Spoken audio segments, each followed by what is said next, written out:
जलाओ मिलकर गाओ, ज्योत जलाओ मिलकर गाओ, साईं की महिमा, साईं की महिमा, साईं की महिमा। ज्योत जलाओ मिलकर गाओ, ज्योत जलाओ मिलकर गाओ, साईं की महिमा, साईं की महिमा,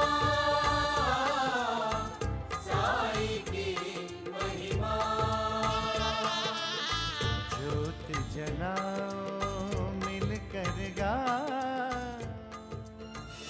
साईं बाबा के व्यवहार से उनके मन का कुछ पता ही नहीं चलता। जौहर बाबा के कारण हम लोग इतने परेशान हैं, लेकिन उनके चेहरे पर परेशानी का कोई भाव ही नहीं है। साईं बाबा निर्विकार हैं। हाँ, तभी तो देवा ने उस जौहर बाबा को चले जाने के लिए कुछ भी नहीं कहा। उन्हें कहना चाहिए था। गुरुजी, आप तो साईं बाबा को अच्छी तरह से जानते हैं, उन्हें समझते हैं, फिर भी आप ऐसी बातें कर रहे हैं। वो जौहर बाबा को कुछ नहीं कहेंगे। तो फिर साईं बाबा को हमें कहना चाहिए था, कुछ इशारा कर देते। हम चुटकी भर में ही उस जौहर बाबा को शिरडी से बाहर का रास्ता दिखा देते हैं। तुम लोग जौहर बाबा को लेकर इतना परेशान हो? क्या हमें उसे इतना महत्व देना चाहिए? ये आप कैसी बातें कर रहे हैं महासपति जी? हम सब उसी के कारण तो परेशान हैं। ये गलत है सुशीला। हम किसी और के कारण क्यों परेशान हो जाएं? इसका मतलब तो यही हुआ कि साईंनाथ पर हमारा जो विश्वास है वो डोल गया है और हम किसी और के कारण बेचैन हो रहे हैं। हम तो कहते हैं कि बेचैनी को छोड़ो और साईंनाथ के लीला का आनंद लो। आपने ठीक कहा महालसापति जी। साईं बाबा के हर कार्य के पीछे जो छुपा अर्थ है, उसे ढूंढकर हमें उससे शिक्षा लेनी चाहिए। हो सकता है साईं बाबा हमें जौहर बाबा के माध्यम से कुछ साक्षात्कार कराना चाहते हो। साईं बाबा पर हमारी अटूट श्रद्धा है। बेचैन होना स्वाभाविक है, पर उनके द्वारा दिए हुए उपदेश को हमें भूलना नहीं चाहिए। क्या है उनका उपदेश? श्रद्धा और सबूरी। माँ जी ठीक कह रही हैं।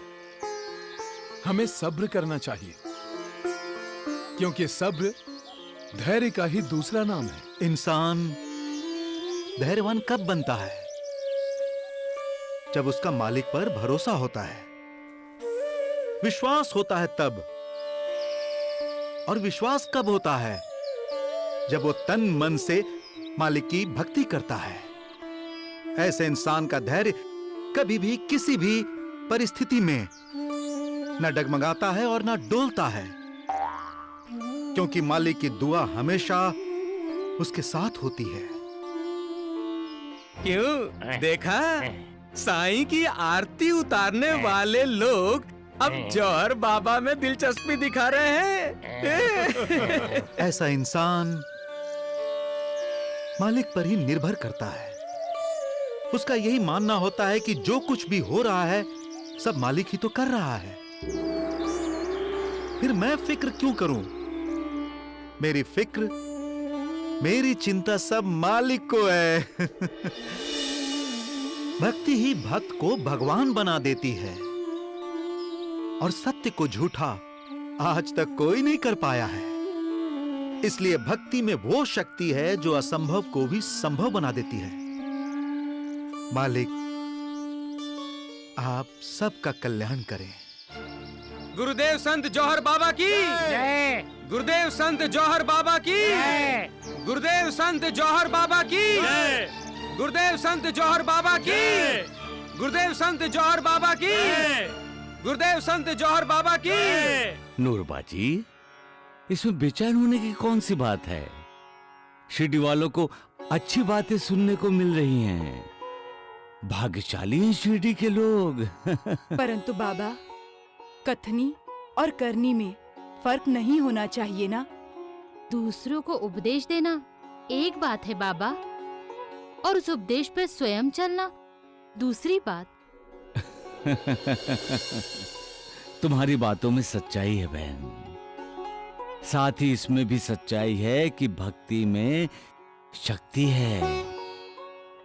भक्ति के सामने मालिक झुकता है, ये भी सत्य है, क्योंकि भक्ति एक तपस्या है, कठोर तपस्या।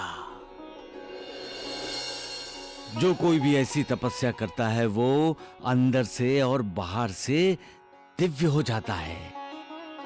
भक्ति उसे तेज प्रदान करती है और उस तेज के सामने हर कोई नतमस्तक हो जाता है। जैसे कर्मों का फल हमें मिलता है, उसी तरह तपस्या का भी फल मिलता है ना सक्कू भाई? तप से शरीर तपता है और उस ताप से शरीर में जो विकार होते हैं वो जल जाते हैं। इंसान जब निर्विकार होता है और निर्विकार के साथ उसका नाता जुड़ जाता है, वो हर इंसान को मालिक के करीब ले जाने का प्रयास करता है। जैसे उसे परमात्मा का साक्षात्कार होता है, वैसा साक्षात्कार औरों को कराने का प्रयास करता है। वो हर इंसान में निर्विकार का तेज ढूंढना चाहता है, हर इंसान में भक्ति की ज्योति जलाना चाहता है बहन। इसलिए कोई आए कोई जाए, विचलित नहीं होना चाहिए। परिवर्तन सृष्टि का नियम है, जो आया है वो जाने वाला है, फिर दुख किस बात का? जो आज है शायद वो कल नहीं रहेगा, रहेगा वो केवल मालिक। क्योंकि वो कल भी था, आज भी है और आने वाले कल में भी रहेगा। उसका ना आदि है ना अंत, सबका मालिक एक।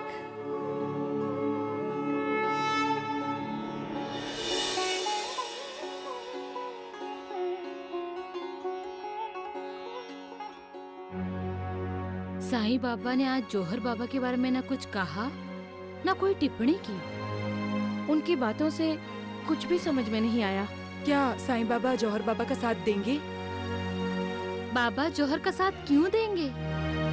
जौहर बाबा के साथ द्वारका नाथ जैसे ढोंगी जो खड़े हैं, जो साईं बाबा के साथ बिना कारण दुश्मनी करते रहते हैं। उसी ने तो जौहर बाबा को शिरडी बुलाया है। सबकी जड़िए द्वारका ही है गुरुजी। लेकिन तुम कुछ नहीं कहोगे सगुन, कुछ नहीं। तो क्या हम हाथ पे हाथ धरे बैठे रहे गुरुजी?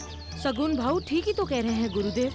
वो द्वारिका नाथ हमेशा कुछ न कुछ षड्यंत्र रचता ही रहता है और हम सब खामोश दर्शक बने रहते हैं। साईं बाबा भी द्वारिका नाथ को दोष नहीं देते हैं सगुन जी। बाबा परमेश्वर है राधा बाई, हमारे परमेश्वर, और कोई हमारे परमेश्वर की निंदा करे और हम चुप बैठे रहें। तो तुम क्या करोगे सगुन? करोगे क्या? मैं उस द्वारका नाथ को उसकी 7 पीढ़ियों के दर्शन कराना चाहता हूँ जो नरक में गई हैं। पेटू, कहाँ भागता है? अरे पैर ठीक से दबा, ढूंढे हंस मत। मैं हंस नहीं रहा हूँ वैद जी।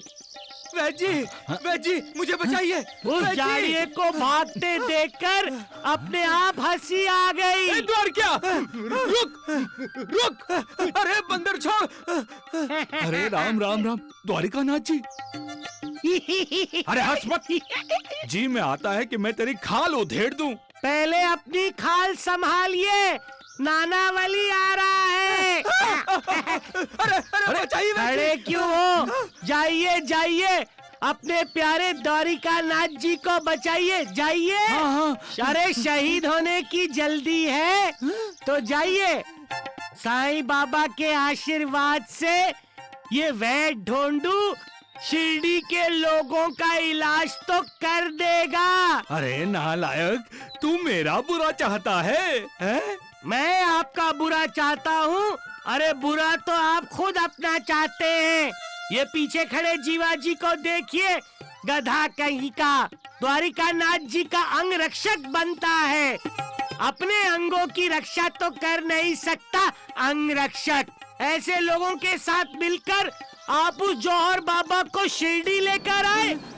हाँ, वो कहता है सबका कल्याण हो। अरे आप अपना कल्याण कर रहे हैं या अकल्याण? अरे नालायक, शुभ शुभ बोल, कभी तो शुभ शुभ बोल। तुमने तो ये साबित कर दिया मालिक कि सत्य का तेज बर्दाश्त न होने के कारण झूठ अपने आप को बचाने के लिए भाग रहा है।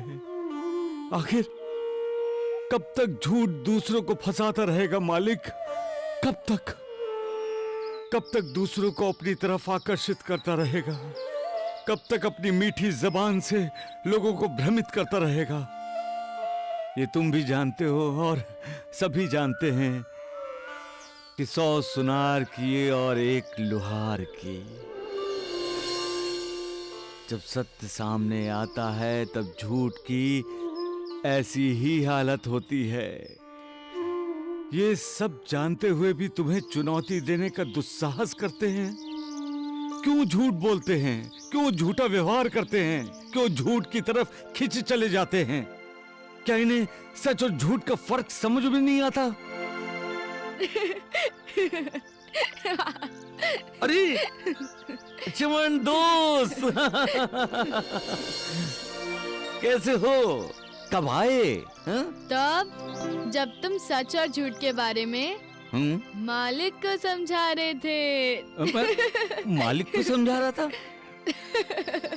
मजाक उड़ा रहे हो तुम मेरा? हाँ। अरे ज्ञान की बातें इतनी अच्छी तरह से करते हो, कोई तुम्हें ज्ञान ही समझ लेगा। नहीं, मैं तो एक पागल हूँ।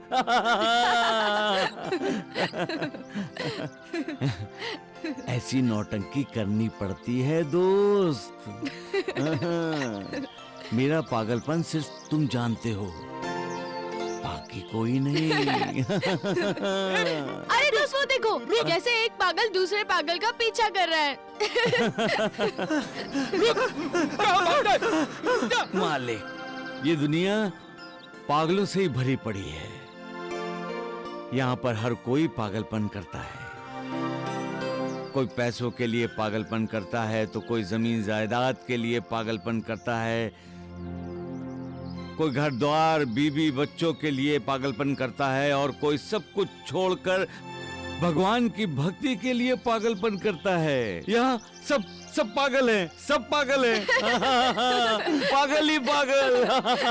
और ये सारे पागल अपनी इच्छाओं की पूर्ति के लिए तुम्हारे उस दोस्त को पागल करते हैं। बिल्कुल ठीक। क्या हुआ? मैं भी तो एक पागल हूँ जो बार बार उस ऊपर वाले से प्रार्थना करता रहता हूँ कि वो मेरे माँ और पिताजी की आंखें लौटा दे, लेकिन वो मेरी सुनता ही कहाँ है। श्रवण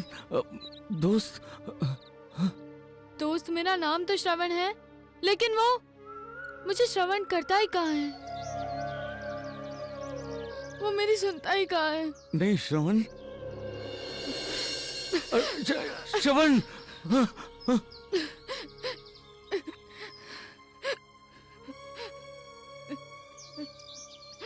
दोस्त श्रवण सबका मालिक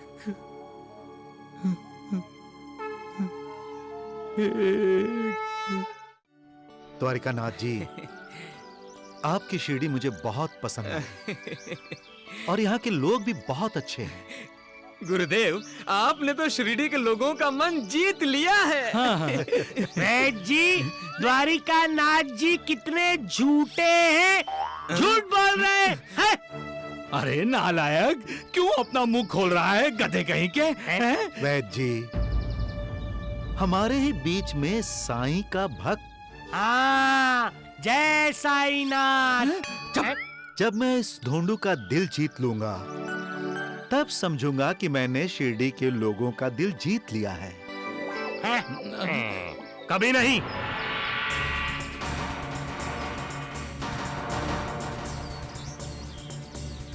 तुम शिरडी के लोगों का मन कभी नहीं जीत सकते।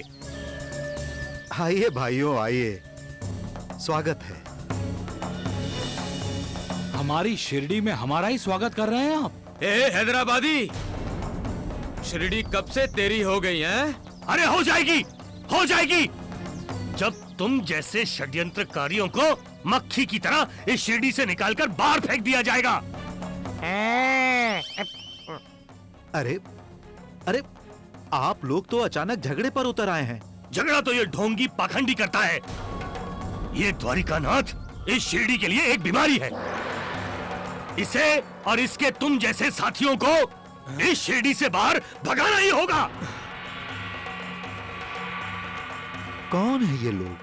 अरे इन्हें प्रणाम करो, साईं बाबा के भक्त हैं ये। अरे चुप कर। और हम सब आपको ये विनती करने आए हैं कि शिरडी अशांत हो, उससे पहले आप यहाँ से चले जाइए। ए बुढ़िया, ए द्वारका, तुम जब मुंह खोलते हो ना तब पता चलता है कि तुम पर किए गए तुम्हारे माँ बाप के संस्कार अधूरे रह गए। अरे सत्य वचन कह रहे हो। अरे नालायक, अब मेरे वचन सुन ले। अब तूने अपने दांत दिखाए ना तो सबके सब दांत तोड़ डालूंगा, समझे? अपने आप को साईं बाबा का भक्त कहते हो ना, परंतु लग ऐसा रहा है कि साईं बाबा ने तुम पर कोई संस्कार किए ही नहीं। ए बाबा जी, हम साईं बाबा के विरुद्ध एक शब्द भी सुनना नहीं चाहते, समझे?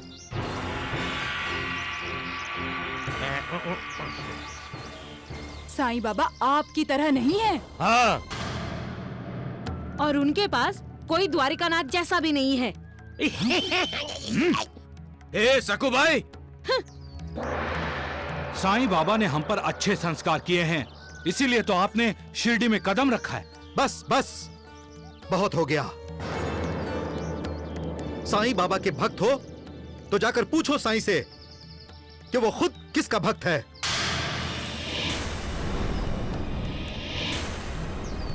पूछो साईं से कि वो किसका चेला है। उसे जाकर कहो कि जौहर बाबा ने पूछा है कि साईं तुम आज तक अपने गुरु से मिलने और उनकी सेवा करने के लिए क्यों नहीं आए।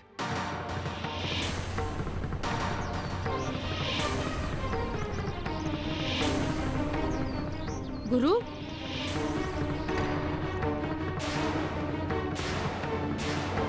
क्या आप साईं बाबा के गुरु हैं?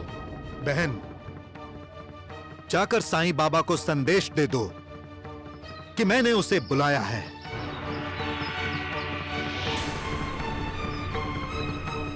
साईं बाबा से कह दो कि यह उसके गुरु की आज्ञा है और आज्ञा का पालन हो।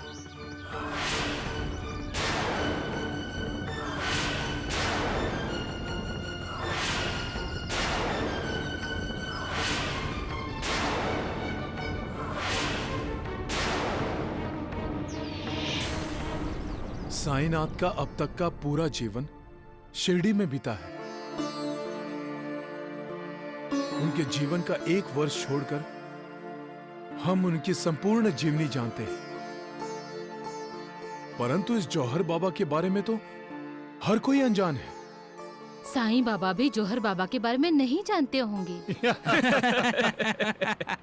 कुछ भी कहिए वैद्य जी, जौहर बाबा ने कमाल कर दिया। सत्य वचन द्वारकानाथ जी, सत्य वचन।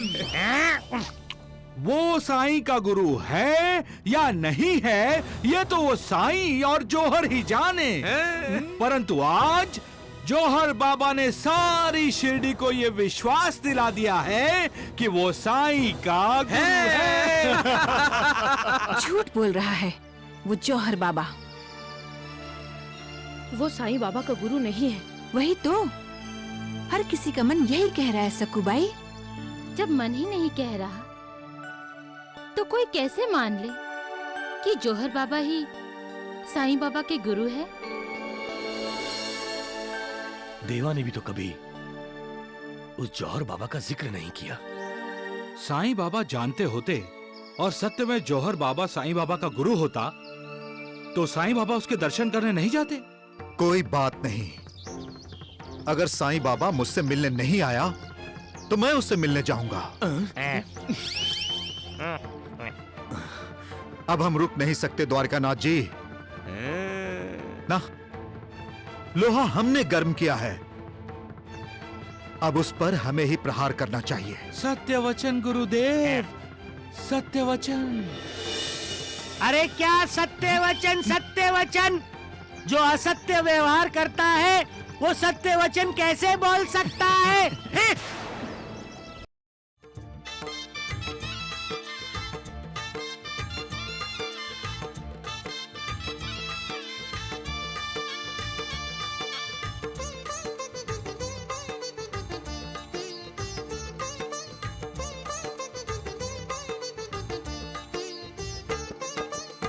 ज्योत जलाओ मिलकर गाओ, ज्योत जलाओ मिलकर गाओ, साईं की महिमा,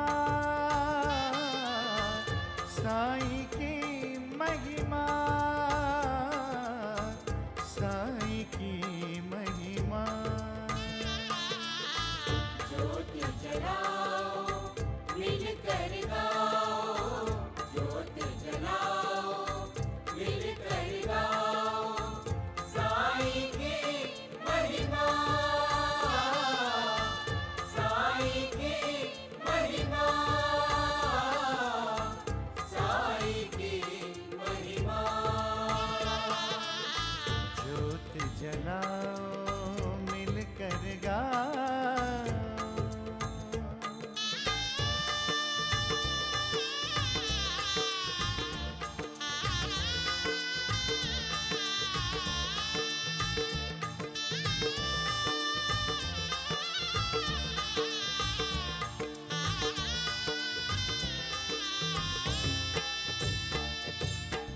ओम साईं अलख निरंजन, मंगल कारक भय दुख भंजन।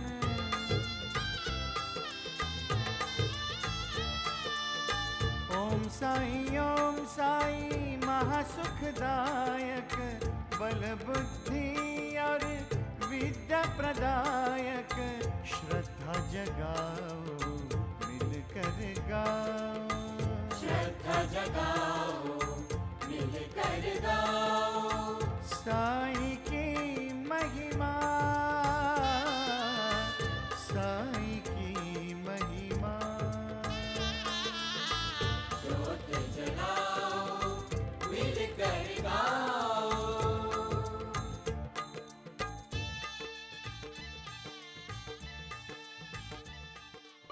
अनंत कोटि ब्रह्मांड नायक, राजाधिराज योगीराज, परब्रह्म श्री सच्चिदानंद सद्गुरु साईनाथ महाराज की जय। साईनाथ महाराज की जय। साईनाथ महाराज की जय। साईनाथ महाराज की। तू घर चल, मैं तेरी आरती करता हूँ। आने वाले कल में क्या होगा कोई नहीं जानता। आने वाले कल में क्या होगा इसे क्या पता है? आज ही अपनी आरती उतरवा रहा है, कल से जौहर की उतारनी पड़ेगी। अगले पल क्या होने वाला है कहाँ जानते हैं हम। यही तो जिंदगी जीने का मजा है। अगला पल निश्चित नहीं है क्या होगा, इसलिए जिंदगी को नाटक कहा जाता है। इंसान की जिंदगी के रंगमंच पर कई पात्र आते हैं, जाते हैं, हंसते हैं, रोते हैं। कुछ चरित्र हम भूल जाते हैं और कुछ भूलना चाहते हुए भी नहीं भूल सकते। वो यादगार बन जाते हैं। अपने जिंदगी रूपी नाटक का नायक इंसान खुद है। लेकिन नायिका कौन है? यही अनिश्चितता है। ये अनिश्चितता ही इंसान को सतर्क रखती है।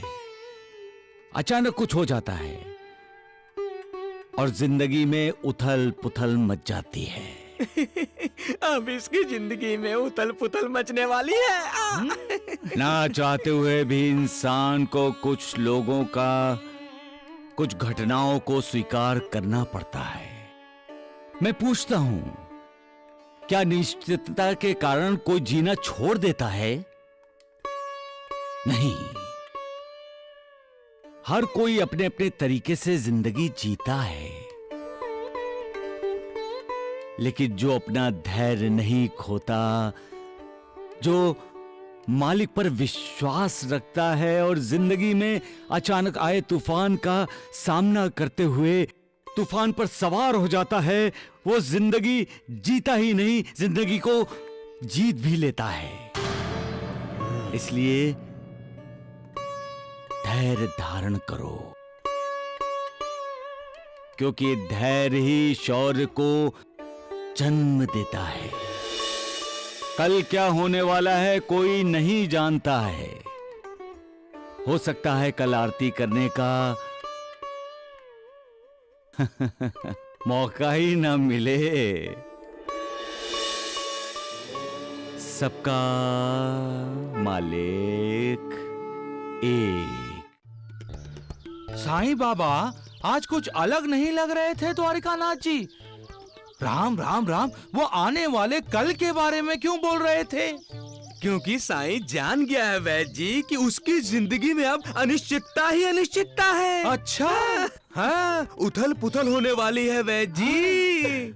इतने सालों से जो नाटक कर रहा था, अब उसे जौहर बाबा के नाटक में काम करना पड़ेगा। हाँ, शायद इसीलिए वो साईं इतना बेचैन था। हाँ जी, वाह जी, हाँ। अरे द्वारिकानाथ जी के चमचे, बिना साईं बाबा को जाने क्यों अपनी अकल की नुमाइश कर रहा है, हैं? ए ढोंडिया चुप कर। साईं बाबा को उस ढोंगी जौहर के जाल में फंसाने के लिए आप दोनों बड़े उतावले हो रहे हो। इस बात का भी ध्यान नहीं कि साईं बाबा सब जान गए। समझे? कल क्या होगा ये साईं बाबा जानता है, पर इस समय तेरे साथ क्या होगा ये ना साईं बाबा जानता है और ना तू जानता है। क्यों वैद्य जी? है क्या होगा? ये होगा। नालायक कहीं के।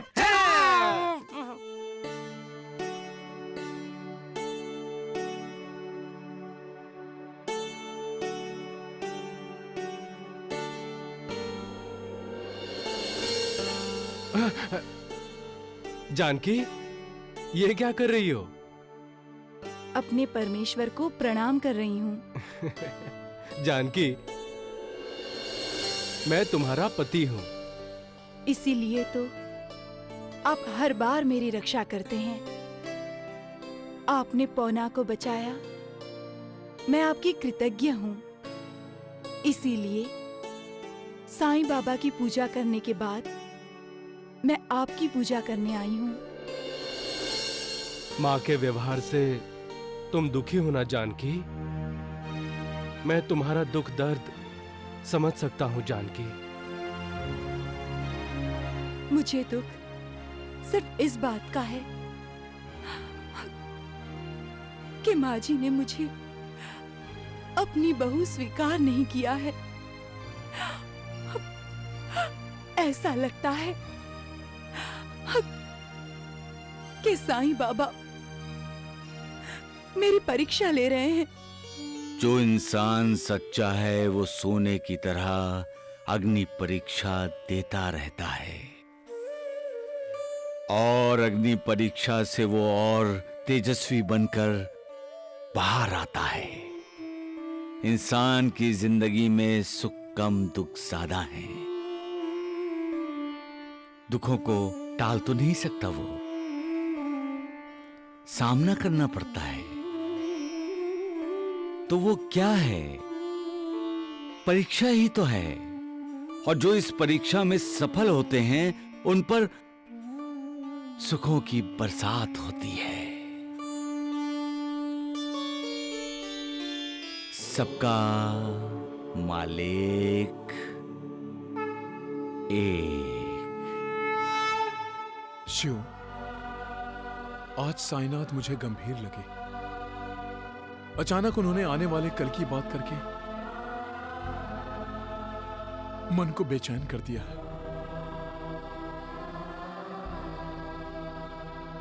क्या होगा उनके मन में? क्या कहना चाहते थे वो? हमेशा गुड़ बातें करते हैं बाबा। और कभी कभी तो उनकी गुड़ बातें बिल्कुल भी समझ में नहीं आती। अनिश्चितता की बात करके देवा ने हमें अनिश्चितता की खाई में फेंक दिया है। जरूर कुछ होने वाला है सुशीला, और वो भी आने वाले कल में। शिव, मैं बहुत घबरा गया हूं।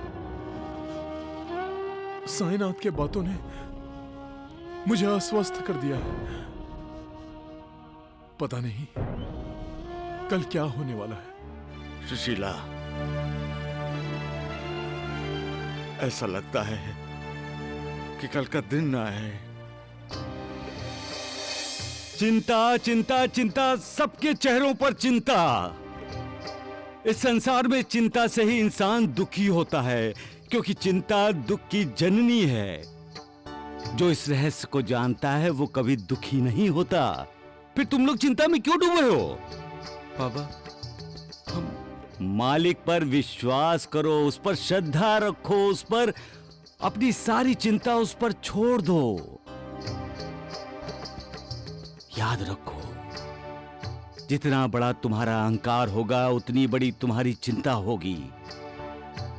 ये मेरा है, वो मेरा है, जब तक ये भावना दिल में जागती रहेगी तुम फिक्रमंद रहोगे ही रहोगे।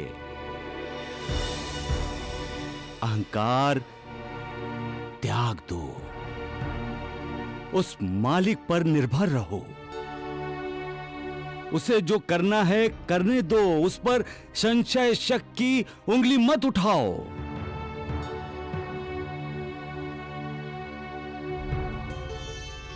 अपने इस शरीर को ही उसका मंदिर बनाओ। भूल जाओ अपने आप को, फिर चिंता तुम्हें तंग नहीं करेगी। एक समय की बात है, एक साधु गांव के कुछ लोगों के साथ नदी पार करने के लिए नाव में बैठा था। यकायक तूफान आया, नाव डोलने लगी। सब डर गए, चीखना चिल्लाना शुरू हो गया। लेकिन साधु शांत था। वो मुस्कुराता हुआ उस तूफान का मजा ले रहा था। सब लोग उसे देखकर हैरान थे। एक ने तो पूछ ही लिया, यहां जिंदगी खतरे में है और आप हंस रहे हैं? साधु बोला, अगर हम रोएं तो क्या जिंदगी बच जाएगी? सभी चुप हो गए। एक बोला, कमाल करते हैं आप, हम डूबने वाले हैं। साधु ने कहा, अगर ईश्वर यही चाहता है तो ही हम डूबेंगे, वरना नहीं, क्योंकि इस दुनिया में उसने हमें भेजा है। हम अपनी मर्जी से नहीं आए हैं, अब जाएंगे तो उसी की मर्जी से। सभी चुप हो गए। तब साधु ने कहा, कर्ता करने वाला वही है, फिर हम चिंता क्यों करें? उस पर विश्वास करो, वो कभी किसी का बुरा नहीं करता, और वो जो करता है उसके पीछे भी सबका भला छिपा होता है।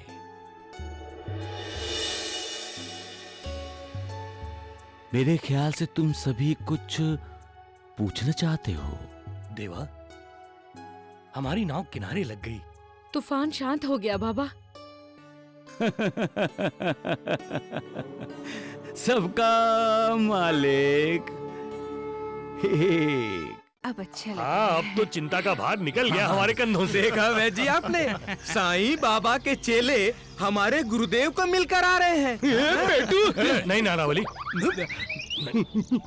गुरुजी, अरे ये द्वारकानाथ ना शिरडी के लिए शाप है, शाप।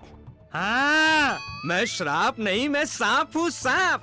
एक बार डस लिया तो बहुत भारी पड़ेगा। हाँ, फिर तो सांप को इस तरह लाठी से मारना चाहिए कि सांप मर जाए और लाठी भी न ए हैदराबादी। अरे राम राम राम राम। अरे द्वारिकानाथ जी, जाने दीजिए, क्यों इससे झगड़ा मोल ले रहे हो? क्यों जीवाजी हैं? वैसे भी ये सब परेशान हैं। क्यों नहीं होंगे परेशान? जिसे ये गुरु समझते हैं, उसका भी गुरु शिरडी में जो आ गया है। साईं बाबा का कोई गुरु नहीं है। हाँ, साईं बाबा जगत गुरु हैं। अरे होगा जगत गुरु, पर अपने उस जगत गुरु को बता देना कि उसके गुरु ने उसे अपनी सेवा के लिए बुलाया है। द्वारका, ए नानावली, अपने साईं नाथ की जितनी आरती पूजा करनी है कर लो। एक बार अपने गुरु की सेवा में गया तो फिर कुछ नहीं कर पाओगे। अरे कैसे होगी द्वारिकानाथ जी? अब तो इन्हें अपने गुरु के गुरुदेव की आरती जो करनी होगी। सत्य वचन वैद जी, सत्य वचन। जौहर बाबा की जय, जौहर बाबा की जय, जौहर बाबा की जय, जौहर बाबा की जय, जौहर बाबा की जय।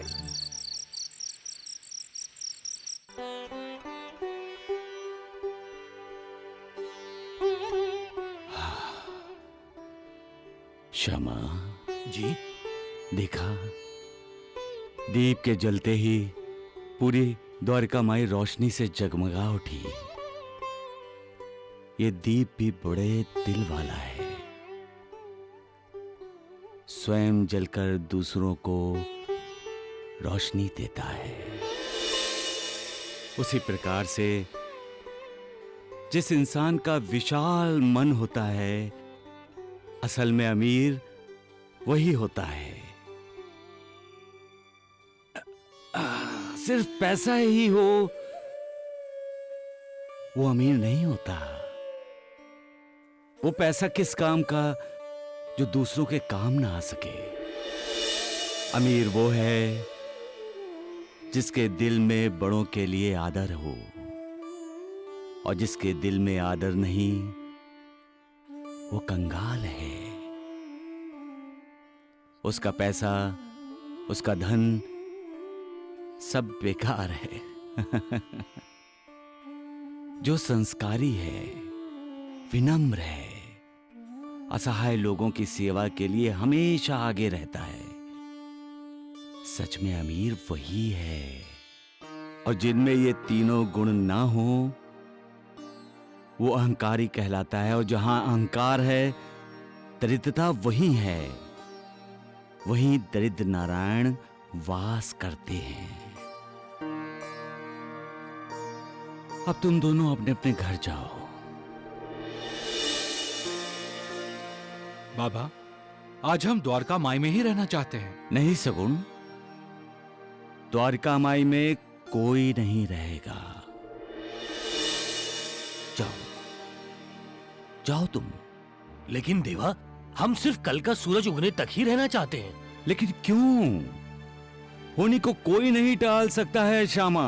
परंतु क्या होने वाला है देवा? अनहोनी। अनहोनी? तुम्हारे यहाँ रुकने से क्या होने वाला है? कुछ भी तो नहीं। सूर्योदय तो होगा ही, और जो होने जा रहा है वो भी होकर रहेगा। हम यात्रा पर निकलते हैं तब कई यात्री हमारे साथ होते हैं। फिर हर यात्री अपने अपने रास्ते पर चले जाते हैं। कुछ पल वो साथ रहते हैं, फिर बिखर जाते हैं। ये आप क्या कहना चाहते हैं देवा? क्योंकि हम सब यहाँ मुसाफिर ही तो हैं श्यामा। जिसका समय पहले खत्म होता है वो चला जाता है,